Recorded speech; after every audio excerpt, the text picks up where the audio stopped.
Assalamualaikum warahmatullahi wabarakatuh. Selamat malam teman-teman semua. Apa kabarnya hari ini? Sudah siap untuk menyimak pembelajaran prakarya kali ini? Pastikan kalian sudah menyiapkan buku dan alat tulisnya, dan jangan lupa berdoa dulu ya sebelum kita memulai belajar. Pada malam hari ini Ibu akan menjelaskan materi pada modul 8 mata pelajaran prakarya mengenai limbah bernilai. Limbah bernilai merupakan materi kelas 8 untuk pendidikan kesetaraan paket B.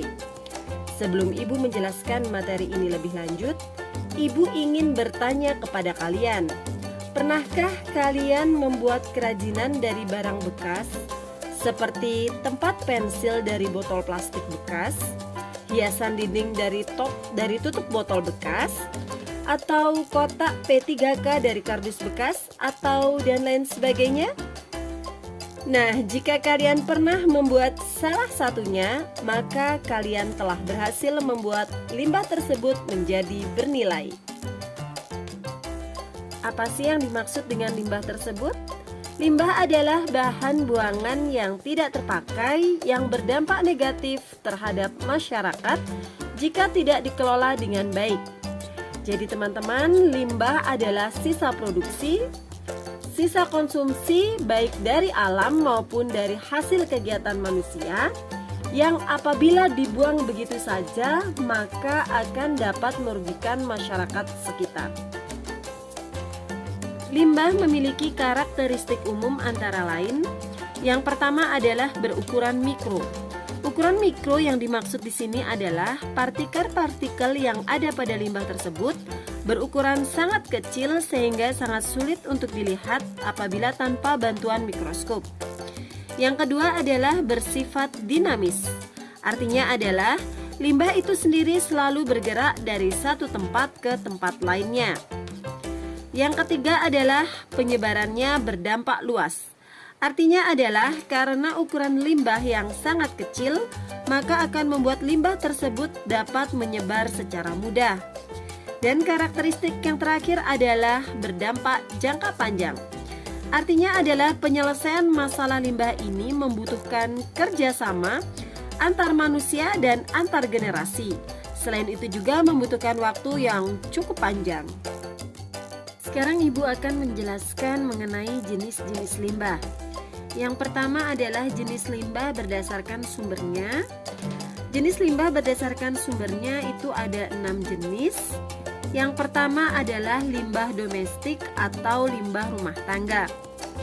Limbah domestik atau limbah rumah tangga adalah limbah yang asalnya dari kegiatan manusia dalam rumah atau lingkungannya.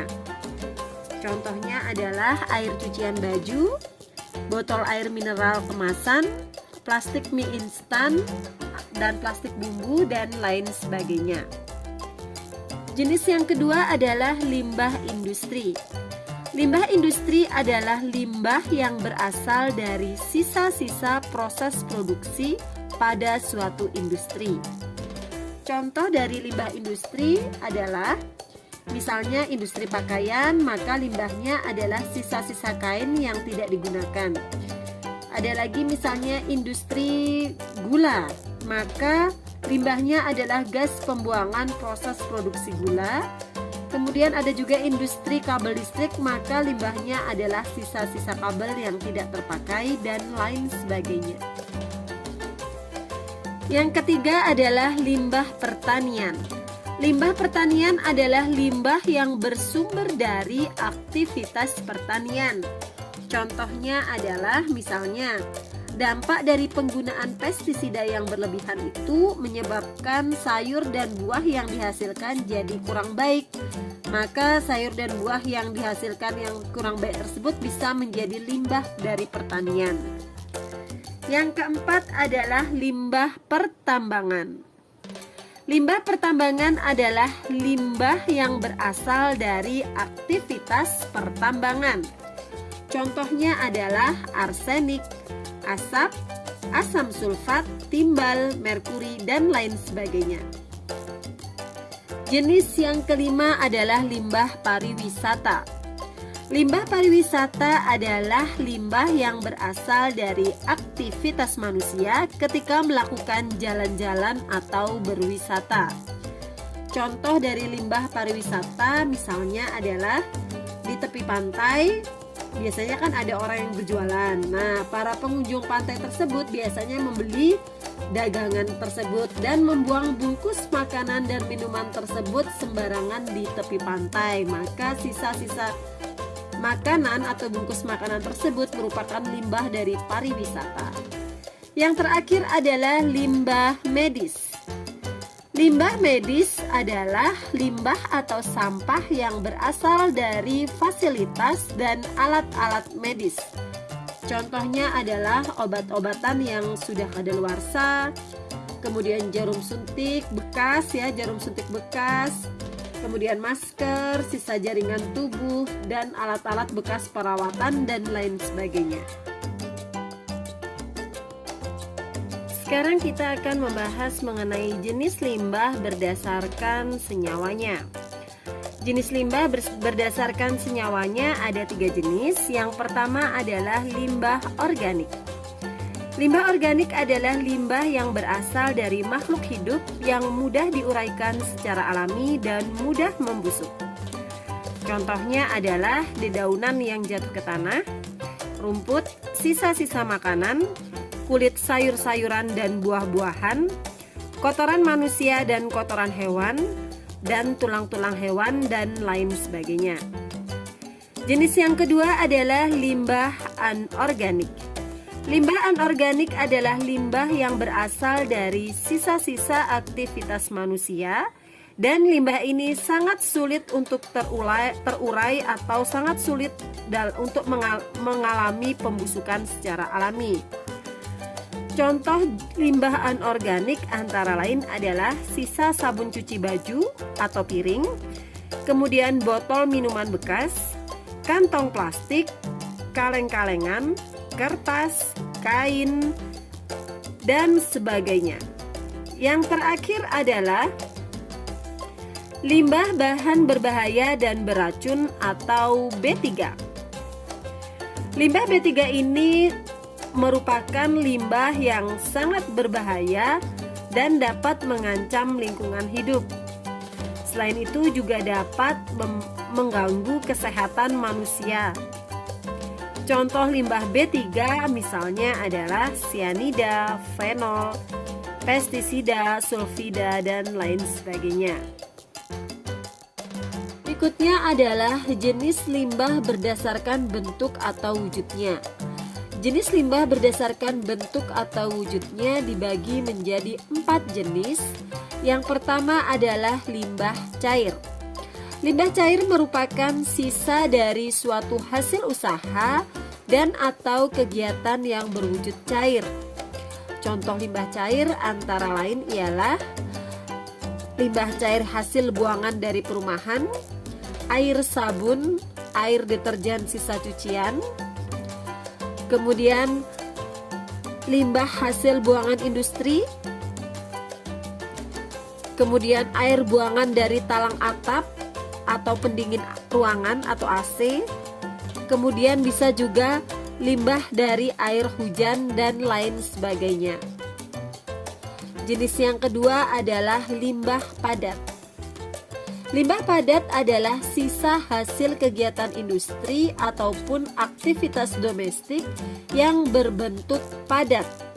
Contohnya antara lain kertas, plastik, serbuk besi, serbuk kayu, kain, dan lain sebagainya. Jenis yang ketiga ialah limbah gas. Limbah gas adalah limbah yang memanfaatkan udara sebagai media. Contoh limbah gas antara lain ialah limbah karbon monoksida, karbon dioksida, nitrogen oksida, sulfur oksida, asam klorida, dan lain sebagainya. Sedangkan jenis limbah yang terakhir adalah limbah suara. Limbah suara merupakan gangguan pada lingkungan yang ditimbulkan oleh bunyi atau suara yang mengakibatkan ketidaktentraman makhluk hidup di sekitarnya. Contoh limbah suara antara lain suara dengan intensitas tinggi yang ditimbulkan oleh mesin industri, kendaraan bermotor, pesawat terbang, dan lain sebagainya. Setelah kita mengetahui berbagai jenis limbah, di mana kerusakan lingkungan yang terjadi saat ini banyak didominasi akibat sampah-sampah yang tidak sepenuhnya dapat diolah oleh masyarakat. Untuk itu perlu adanya kesadaran dari masyarakat untuk mencegah peningkatan kerusakan lingkungan ini. Salah satu solusi dalam menjaga lingkungan di sekitar kita yang murah dan mudah untuk dilakukan, di samping mengolah sampah menjadi kompos atau memanfaatkan sampah menjadi sumber listrik, adalah dengan penerapan sistem 3R. Apa itu 3R? 3R adalah reuse, reduce, dan recycle. Penerapan sistem 3R yang pertama adalah reuse atau menggunakan kembali. Artinya menggunakan kembali sampah yang masih bisa dipakai untuk fungsi yang sama atau fungsi yang lain. Artinya masyarakat perlu menggunakan benda-benda yang bisa dipakai berulang.